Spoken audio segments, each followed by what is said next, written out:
everybody, and welcome to Betway's SA Rugby segment. We've got an interesting topic this week. I've got Zellum, Nell, Mark Keohane.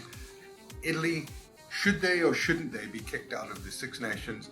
And should they or shouldn't they, South Africa, be put in? Let's start with you, Z. Can I go first? Great. Yeah. So I'm saying Italy should get kicked out of the Six Nations. They should go back to the Five Nations. It's a great tournament, great advert for Northern Hemisphere rugby. Italy never really deserved their place, weren't good enough. What did they won? 12 matches in 65 years of European Championship. And I'm guessing that if South Africa ended up in the Six Nations, in the short term, there'd be a cash windfall for it.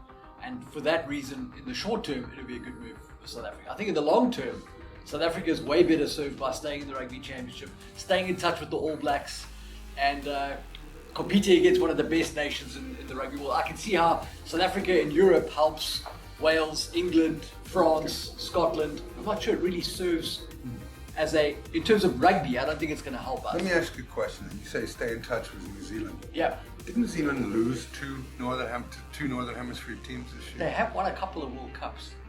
They haven't been good in the last 6 months or the last year. Look, I'm just playing devil's advocate. I am firmly in the camp of kicking Italy out. Yes. They offer nothing, and replacing them with the Springboks. I'd love to see rugby, meaningful rugby, every year, and on a time zone that suits the fans. Sure. Mark, what's your thoughts on that? Yeah, I touching on what Zal said, I mean, I've been emphatic. 34 matches in a row. You're not going to do it. You're going to win one probably every 10 years, and that's not good enough for the tournaments. From South Africa, yes, cash windfall. I don't think short term. I think long term. It's where we need to be. We need to do what's good for South African rugby, which by definition, Springbok rugby. Mm-hmm.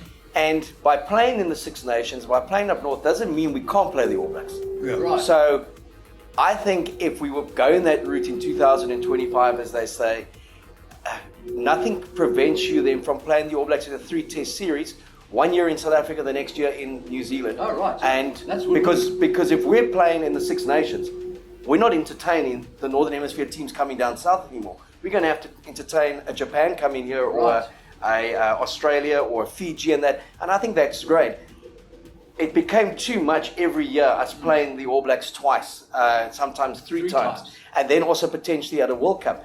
To get that lure back into that match, if you knew it was only happening every 2 years in your country, that's a sellout for 3 tests. Yeah. And by saying if we don't play the All Blacks every year, we lose touch. While I disagree, England played them once in 6 years and smashed them in a World Cup semi-final. Yeah. So Eddie Jones got on a roll of 18 matches and never had to play them. When he eventually did, they lost by a point at home. Yeah. But when they went and played them, they kind of felt this was the game that they'd keyed up to. If they'd been playing that All Black team from 2015 onwards, he would never have beaten them home or away. So I think we must lose this obsession with tradition and New Zealand and the All Blacks, and so we've got to stay for the right to play the All Blacks. They've got to earn the right to play us as well.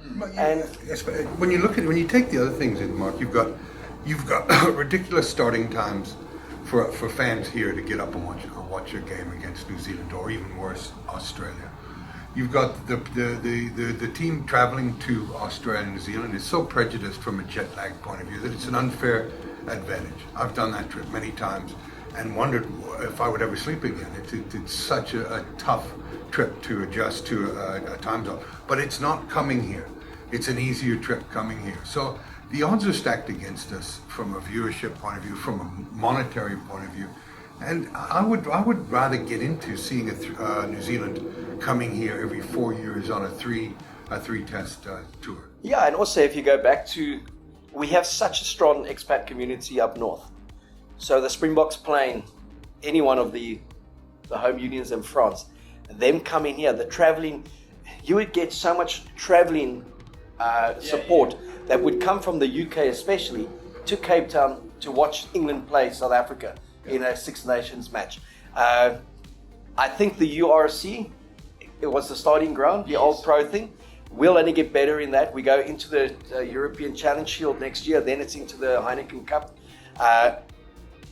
There has to be something that happens. I was saying to Kev before we started the show, there has to be something dramatic that happens after 2023's World Cup. Right. Because the leadership as it is in World Rugby has never been able to settle on a global calendar. that puts equal footing. We have the same preseason. We play the same amount of matches. It's never going to happen. So the only time you kind of get a like for like is a World Cup, because our guys are tired at the end of the season because they're playing up north. Right. Their guys are tired when they come here in June. They send a weakened team. They send a second team because the club championship finals are on. So we only really get this real test rugby World Cup year. Now you get a Six Nations where South Africa's in it. It's apples against apples. And let the Bledisloe Cup be strong, and let Fiji and Samoa and Tonga and Japan be developed around that section, and let's see them all at the World Cup. Yeah. And then where there are the big tours, and so we say the two big teams are Australia and New Zealand. Alternate them in June, that June window. Yeah. That we go there for 3 tests, they come here for 3 tests, and a bit like they do in the cricket over the summer. But I think it's a no-brainer in terms of what South African rugby needs, how they need to be rescued, and CVC, who bought into the Six Nations, they've bought into the URC. They're at the table at the moment discussing with South Africa. They want a big slice of South African rugby. They're a huge investor. It's only going to get bigger. New Zealand's just signed 15%. They've sold 15% of New Zealand rugby, valued at $3.5 billion, to Silver Lakes. It's where the game is going at the moment, and you have to have that equity partner.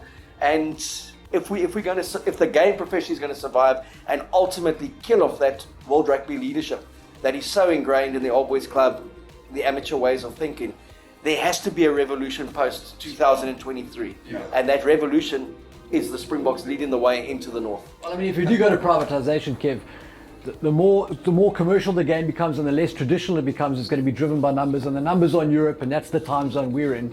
So the future, as Mark says, is definitely in that direction. So you changed your mind? No, I mean, I still believe from a rugby perspective that it would help South Africa to be involved with New Zealand, but I get the point. Let's do what's right for South African rugby. Let's not care about New Zealand rugby and Australian rugby. Yeah. We shouldn't be focusing. That should not be a motivator in any way to stay playing in the Southern Hemisphere against Australia and New Zealand. And we've got a poll on SA Rugby Magazine, SARugbymag.co.za, where we ask that question. So go and vote and let us know what you think, and be heard. Guys, thanks very much for coming in. My pleasure.